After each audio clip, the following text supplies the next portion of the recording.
Assalamualaikum warahmatullahi wabarakatuh. Selamat pagi anak-anak. Bagaimana kabarnya hari ini? Baik-baik semua ya.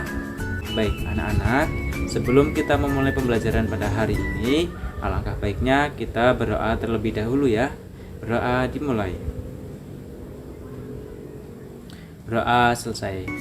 Baik anak-anak, pada hari ini kita akan belajar pada tema kedua, yaitu bermain di lingkunganku, dan pada subtema ketiga, yaitu bermain di lingkungan sekolah. Selamat belajar. Baik adik-adik, pada hari ini kita akan belajar tema 2, yaitu bermain di lingkunganku, dan pada subtema ketiga, yaitu bermain di lingkungan sekolah.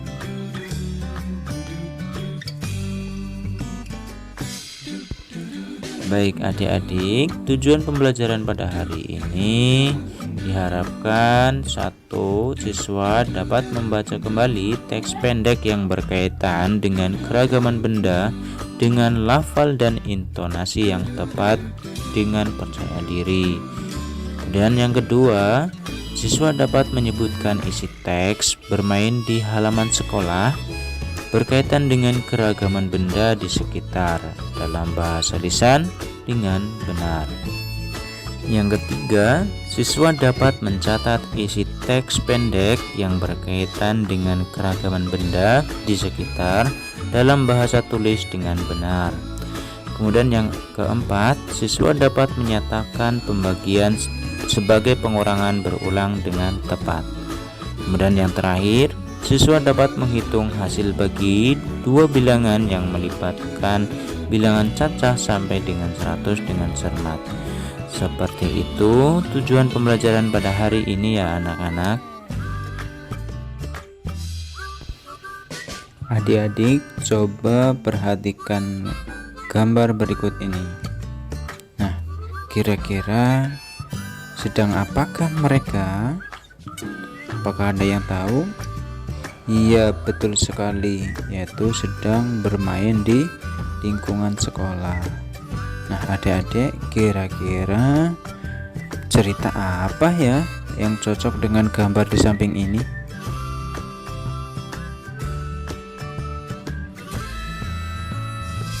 Mari adik-adik dengarkan teks bacaan berikut ini. Bermain di sekolah. Di sekolah Dedi terdapat lapangan. Pada jam istirahat, anak-anak senang bermain di lapangan. Mereka melakukan berbagai macam permainan. Ada anak-anak yang bermain bola dan lompat tali. Dedi dan anak laki-laki lainnya lebih senang bermain bola. Anak-anak perempuan lebih senang bermain lompat tali. Mereka menggunakan tali yang terbuat dari karet gelang yang diuntai. Bel berbunyi menunjukkan waktu istirahat berakhir.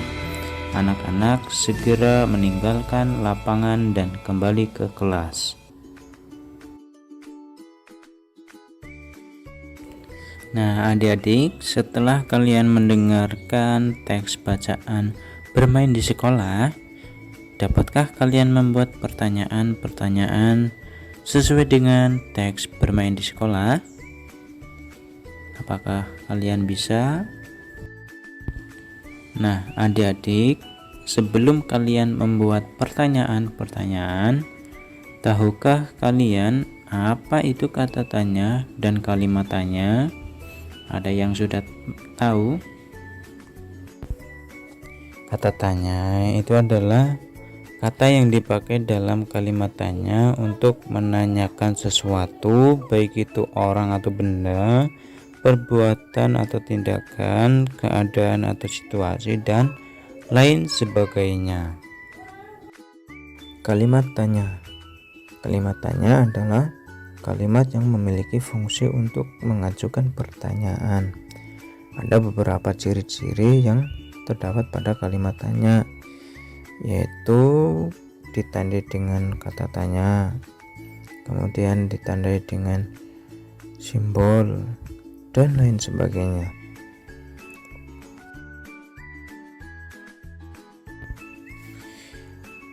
Baik adik-adik, coba perhatikan contoh-contoh penggunaan kata tanya pada kalimat tanya. Yang pertama, yaitu ada di manakah Edo dan teman-teman bermain. Coba perhatikan kembali teks bacaan yang bermain sekolah ya. Kira-kira jawabannya apa ya? Iya, betul, di lapangan. Kedua, kapan Edo dan teman-teman bermain? Kapan ya? Yaitu pada jam istirahat. Nah, kapan ini menunjukkan apa? Menunjukkan waktu. Nah, yang ketiga, siapakah yang bermain lompat tali? Siapa adik-adik? Iya, betul sekali, yaitu anak perempuan. Nah, jadi seperti itu ya penggunaan kata tanya dan pada kalimat tanya. Adik-adik, pernahkah kalian menjumpai soal seperti ini? Sebanyak 6 butir kelereng akan disimpan ke dalam 2 kotak. Berapa banyak kelereng dalam 1 kotak? Nah, pernahkah kalian menjumpai soal seperti ini? Lalu, bagaimana ya caranya mengerjakan? Iya, dengan apa? Dengan cara pembagian. Nah, adik-adik, dalam pembagian itu ada 2 cara dan banyak cara. Di sini saya akan menjelaskan 2 cara. Yang pertama apa? Yaitu cara pengelompokan. Yang kedua yaitu dengan cara pengurangan berulang. Yang pertama yaitu cara pengelompokan benda, yaitu 6 dibagi 2 sama dengan titik-titik. Nah, pertama yang kita lakukan adalah lingkarilah menjadi 2 kelompok sama banyak. Coba perhatikan gambar kelerengnya ya. Di situ saya tuliskan ada contoh 6 kelereng yang saya sudah kelompokkan menjadi 1 ya. Di situ ada 1, 2, 3, 4, 5, 6. Nah, sekarang kita kelompokkan. Dikelompokkan berapa ya? Coba berapa ya? Iya, 3. Coba yang 3 kita beri tanda ya, yaitu dengan cara dikelompokkan menjadi 1. Sudah. Nah, setelah itu tadi pertanyaannya adalah berapa masing-masing kotak berisi kelereng ya. Ya, yang 1 kotak itu kita isi dengan 3 kelereng. Itu untuk kotak pertama. Kemudian yang kotak kedua kita isi berapa? Iya, isi 3 lagi. Nah, coba kita cek 3 kelereng ditambah 3 kelereng apakah 6? Iya, betul. Jadi jawabannya udah benar ya. Nah, hasil dari 6 dibagi 2 sama dengan 3. 3-nya dari mana Pak? Dari dari isian yang di kotak tersebut. Ada berapa kelereng? Ada kotak 1 ada 3, kotak 2 ada 3. Jadi setiap kotak mendapatkan 3 kelereng. Nah, seperti itu ya untuk cara pengelompokan benda. Nah, kemudian yang cara kedua yaitu apa? Pengurangan berulang. Kita tuliskan lagi 6 dibagi 2 sama dengan titik-titik.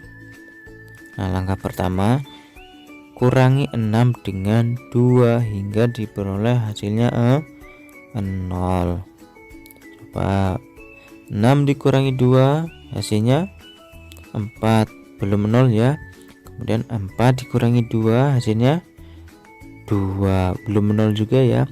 sekarang kita kurangkan lagi. 2 dikurangi 2 hasilnya berapa? 0, sama dengan 0. Jadi bentuknya adalah 6 dikurangi 2 dikurangi 2 dikurangi 2 sampai hasilnya 0. Coba sekarang lihat, ada berapa angka 2-nya? Iya, ada 3 kali. Jadi dalam pengerjaan ini ada 3 kali pengurangan sampai diperoleh hasilnya 0. Coba lihat lagi soalnya, hasil dari 6 dibagi 2 sama dengan berapa? 3. 3 dari mana? Yaitu dengan cara kita melihat 6 dikurangi 2 dikurangi 2 dikurangi 2. Kita lihat 2-nya ada berapa? 1 2 3, ada 3. Nah, kita tuliskan kembali 6 dibagi 2 sama dengan 3. Nah, seperti itu ya anak-anak untuk cara pembagian, yaitu dengan cara pengelompokan benda dan cara pengurangan benda.